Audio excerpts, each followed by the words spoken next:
In today's video, I'm going to teach you how to unblock your suspended Facebook Marketplace account.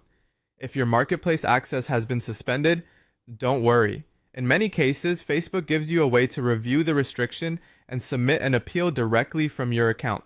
The key is to go through the process carefully and make sure you follow the instructions exactly as they appear on your screen. To begin, open the Facebook app or go to the Facebook website, then sign in to your account. Make sure you're logging into the account that was actually affected, since Marketplace restrictions are tied to the specific profile. Once you're in, go to Marketplace. Here, look for any notice about a suspension, restriction, or loss of access. Facebook will sometimes display a message explaining that your Marketplace privileges have been limited. If a reason is provided, take a moment to read it closely. This can help you understand whether the issue is related to a listing, account activity, or a possible policy violation. If you see an option labeled Request Review or Appeal, click or tap it.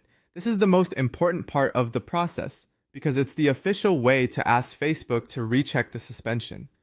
From there, follow the on-screen instructions carefully. You may be asked to confirm details, provide additional information, or submit something that helps Facebook verify your account or activity. As you complete the form, be accurate and clear. Avoid rushing through it. Even if the process looks simple, make sure every part is filled out properly before you submit your request. After that, all you can do is wait for Facebook to review your appeal. Response times can vary, so be patient.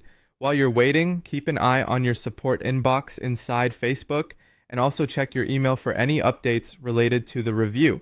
That's usually where Facebook will send decisions, follow-up requests, or confirmation that the issue has been resolved. If your appeal is approved, go back to Marketplace and open it again to confirm that your access has been restored. At that point, you should be able to use the feature normally again. Going forward, it's a good idea to follow Facebook's Marketplace policies closely to help prevent future restrictions. Staying within the platform rules can reduce the chances of another suspension and keep your buying or selling activity running smoothly. That's how to unblock your suspended Facebook Marketplace account.